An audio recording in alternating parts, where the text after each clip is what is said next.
Okay, papasok tayo. Thursday. Topic, China bikes.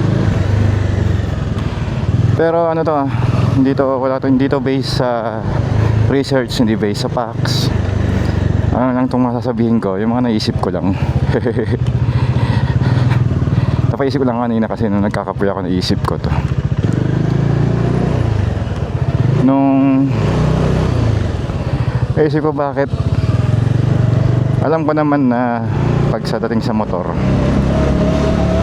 ang comparison palaging kagaya niyan. Pag China bike, hindi sila, parang sila sabi malapit na siya sa level ng Japanese, di ba? Alam naman natin na quality talaga ang Japanese. So yun lagi ang comparison. Pero yun nga, naisip ko kanina, bigla ko siyang naalaala. Sabi ko, hindi ba yung Japanese dati may label din silang jeep dati? Diba? Kasi nung bata ako, naalala ko to yun, naalala ko lang kanina, nung bata ako, lagi nagtataka ako sa, kung naalala nyo yung ano, papel di hapon. Diba, nipis nun sobra, sandalis pambilis sa punet. Nung bata ako na to so nagtataka ako nun kasi ginagamit siya sa saranggola dati. Yung ambis niya mapunit.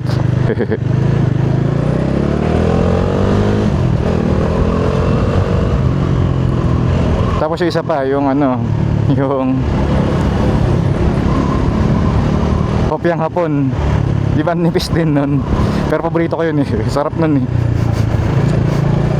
So tataka ako dati bakit ganun. Nung bata ko lang tinatanong ko yung mga lola tsaka yung mga kwento ng mga lolo at lola, ng mga barkada natin, mga tsuhin ko, ganyan. Nasabi lang nila, gawang hapon eh. So may reputation din sila sa tingin ko noon na hindi quality yung gawang hapon. Yun yung naisip ko Pero i-google natin yan kasi kagaya nga sabi ko, hindi to based sa hindi tayo nag-research. Ito based lang to sa sa utak ko. Mga experience natin dati. Kasi iniisip ko kasi nga pag sinasabi nilang gawang hapon meron silang parang makikita mo na, mapapansin mo na ano bang tawag dito, may pait. Kasi naiintindihan ko yun, isip ko baka dahil nga tinake over tayo ng mga hapon, diba? Tapos syempre, diba, ano naman yung mga storya noon, yung mga hapon, yung grabe pinahirap nila sa Pilipinas, yung mga kwento nila, diba, hinahagis yung baby, sinasalo ng bayoneta. Sobrang dark nun, kaya daanan lang natin. Pero yun yung mga, di ba, yung mga sinasabi ng mga matatanda dati nung bata ako. Tayo, kung malamang mas matanda ako sa inyo. So yun, natanong ko sila. Saka naintindihan ko din na, kasi nga nung tinake over nila tayo, ang tumulong yung mga Amerikano, US, di ba? Tumulong kuno, di ba? Pero sila rin nag-take over pagkatapos, di ba? So syempre, dala nila yung culture nila, tsaka yung mga produkto nila. So siguro yung mga matatanda natin dati, naka-compare nila yung quality ng, syempre, yung product ng Amerikano, dala nila diba? Mga spam, ganyan, chocolate. So nakikita nila. So yun siguro yung naging standard sa tingin ko. Hindi to sure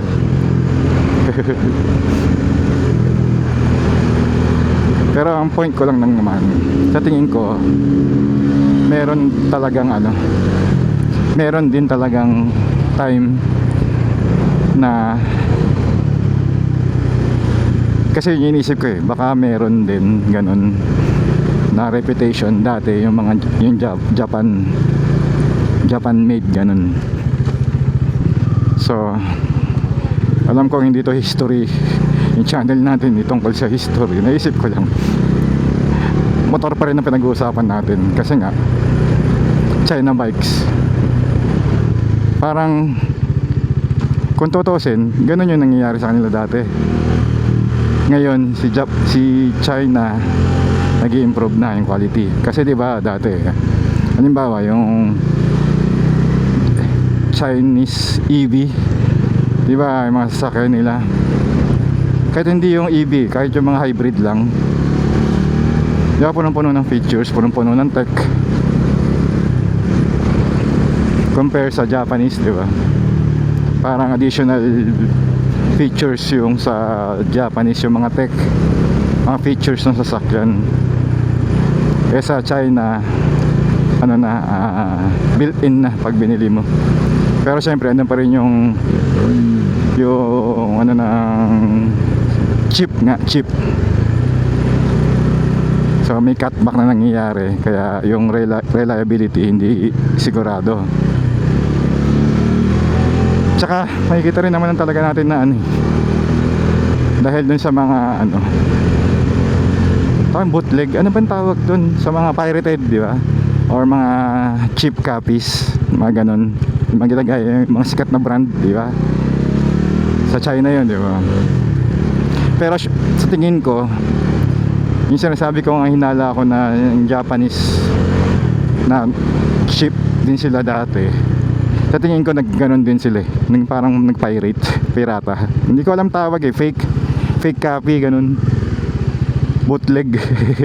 Hindi ko alam yung tamang term basta yan, parang nagganon din sila, tingin ko. Pero yun nga sinasabi ko, di ba, sa sasakyan, at yung sasakyan ng Chinese cars, punong-puno ng tech. Di ba parang ganon din yung sa Japan dati. Eto, sure na ako dito, nung 80s to 90s, doon pumutok ang Japan talaga. Lalo na pagdating sa tech, di ba? Palagi silang advance, sila nga yung mga nauna nagagawa ng mga robot, di ba? Kasi nakapanood ko yun sa Channel 9 dati. Channel 9 ba yun? Yung pinapakita yung mga lugar ng Japan.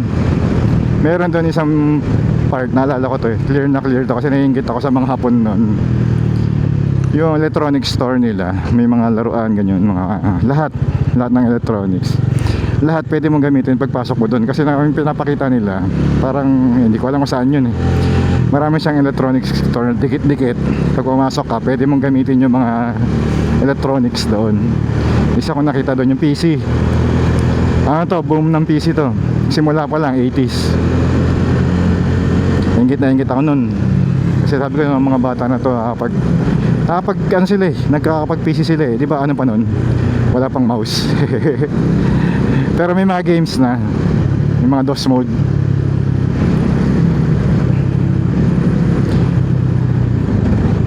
So kasi nga, napanood ko, sabi doon, focus sila, kaya ganun, nag-focus sila sa mga kabataan.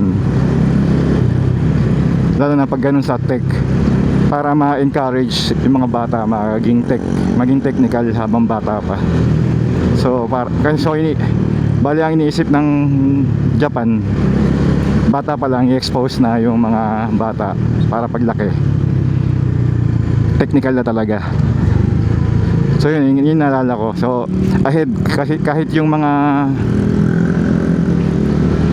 gadget, yung uso namang gadget ng Walkman, ganun, yung mga release ng US na Sony Walkman, di ba? Meron akong kaibigan na nagtatrabaho sa Japan, yung tatay niya.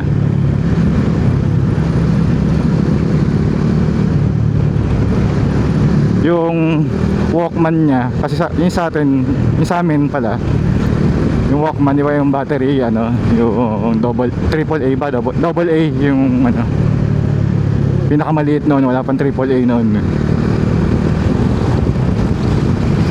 Yung Walkman niya, may sarili ng baterya, tapos may sariling charger, ang galing Tapos yung quality talaga ng gawa, malayo talaga. Sa bagay kasi sa atin, hindi naman tayo hindi naman tayo mayaman. Yung mga Walkman natin, hindi naman tayo sure kung ano talaga yun, legit na Sony. Pero makikita mo yung difference sa tech, lamang na lamang talaga, laruan. yung mga laruan nung Japanese, ahead na ahead talaga yung mga Voltes 5 nila. Galing eh. So parang yun yung nakikita ko ngayon, parang yung tech ng China hindi na siya hindi lang siya on par sa tech ng buong mundo. Kung minsan ahead pa siya. Kagaya example nung AI nila. Napanood nyo ba yung naging issue na nagsusuntukan si Brad Pitt ba yun? Tsaka si Tom Cruise. Yung ginawa ng AI nila. Na sobrang galing daw ng AI.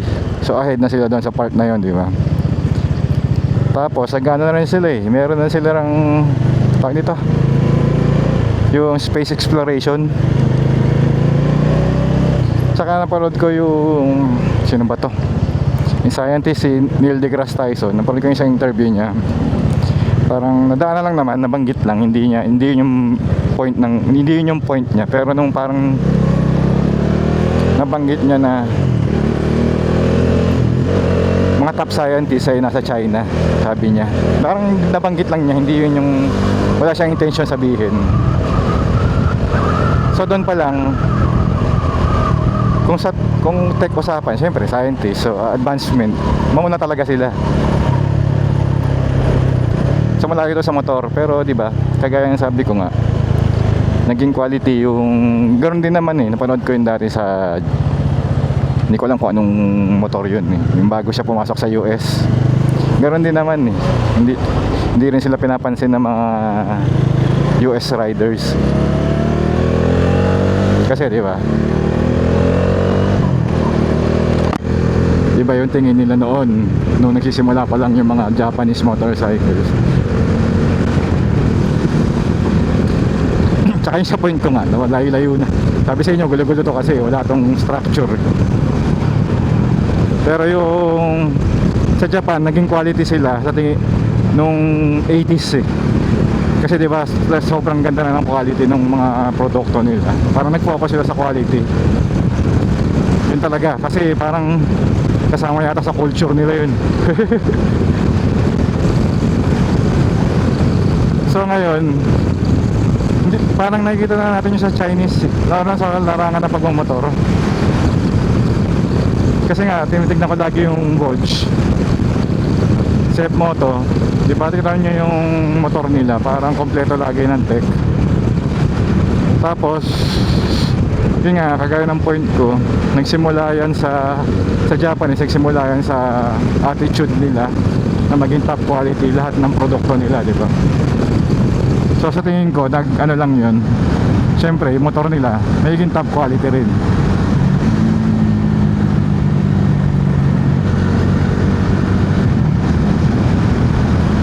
Kasi nga, lahat ng produkto nila eh.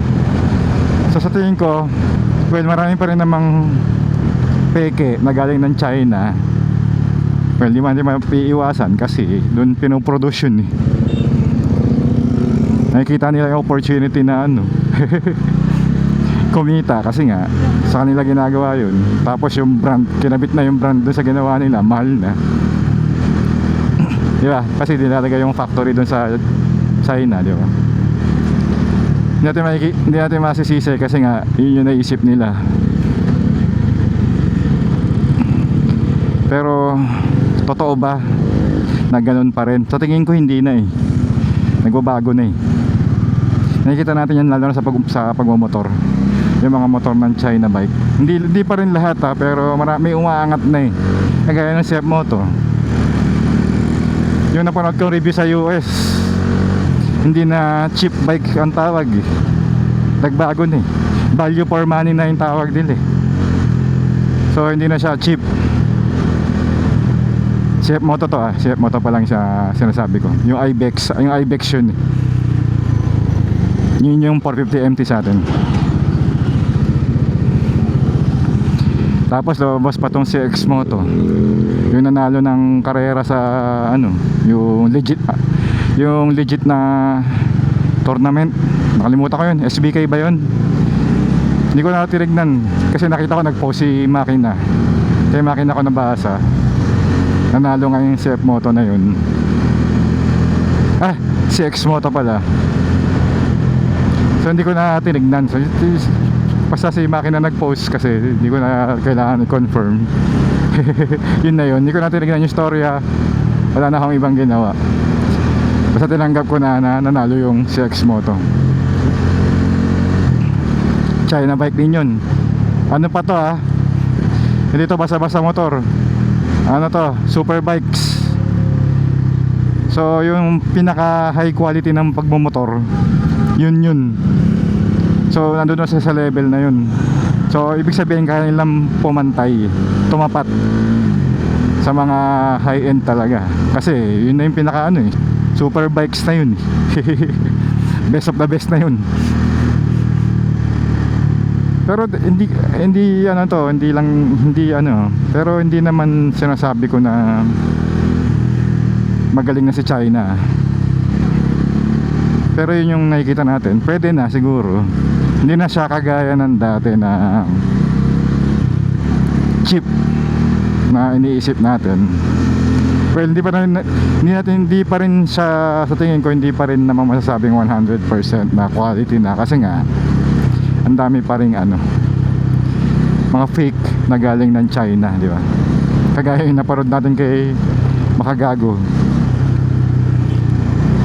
Yung nagbenta ng pantalon na parang 500k. Sa China yun ano tayo kahombre tayo ayun nga, di ba? Sa China, yung China natin, so yung topic natin na China, malayo pa pero malapit na. Siguro yun yung kaya kong sabihin. Sa pagmamotor, yung mga motor, malapit na. Kasi hindi na siya cheap kung tutuusin yung mga motor. Medyo mahal na pero kung kukumpara mo sa iba, mura pa din. Kasi nga, punong-puno ng features. So, kung ako, kukuha China bike. Kasi Bodge, diba? Pero parang napapaisip na ako sa 450 MT. Kasi parang, kaso nga lang, meron na kasi ako nakikita mga posts na hindi daw maganda yung sprocket combination. Kasi pang siya, pang akyatan, pang off-road talaga, off-road focus. Kaya lang, bukas lang natin may insekto.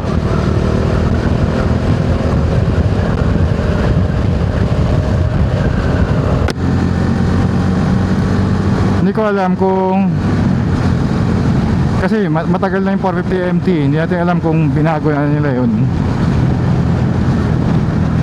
Bitin daw sa rekta. Di naman tayo nag-off-road. Gusto ko lang sana yun para kung magka-camping ganun, kung may konting rough road, hindi hirap, di ba? Kasi tinitignan ko din yung siyempre pangarap natin yung GS 450 para magre-release na yata. Pero yun nga, yung pinapanood ko yun, siguro hindi, konti lang naman yung napanood ko, pero kung iano natin sa 10 na video na sinearch natin sa BMW na 450, parang 5 doon yung nagsasabi na Ibex na lang mas maganda pa.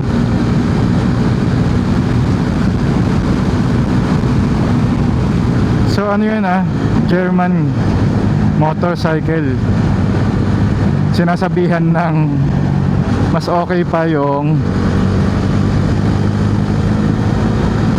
China bike.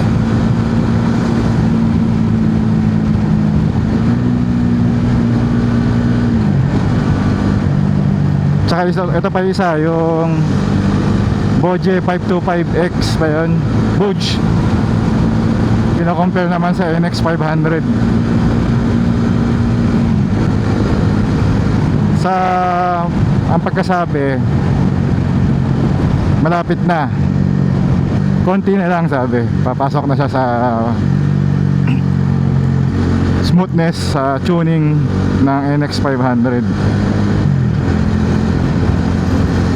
Pero hindi pa siya ganoon ka kapulido.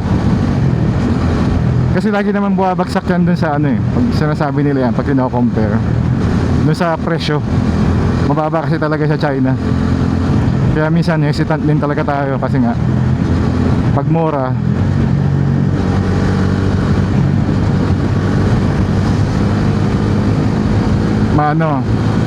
mabilis masira.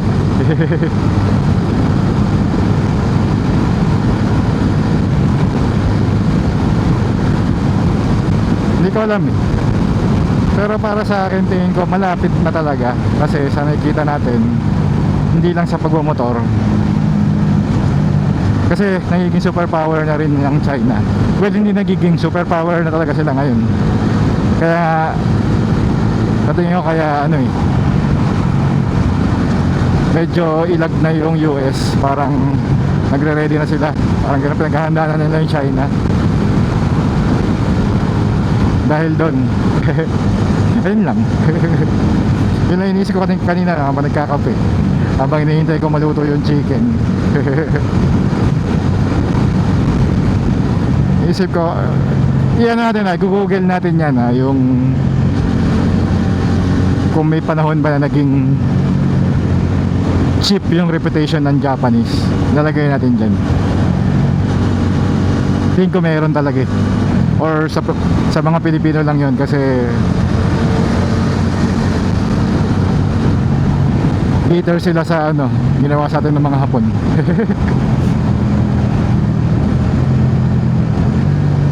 Tsaka kahit dati pa, di ba, sa history,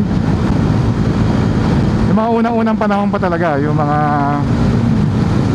nagpauso ng gunpowder, di ba, China rin naman yung ahead dati. Nag-invento ng shades, di ba? Maraming na-invento yung mga China dati pa eh. So baka bumabalik na lang yung kaya sasabi nila, history repeats itself. Baka bumabalik na yung cycle na yung China naman yung aangat ngayon. Ulit.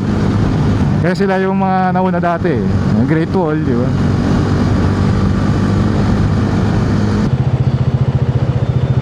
Ayun, so siguro dito tayo tapusin. Na tayo eh.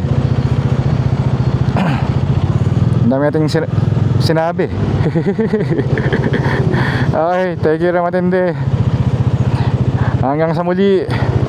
Bye bye you.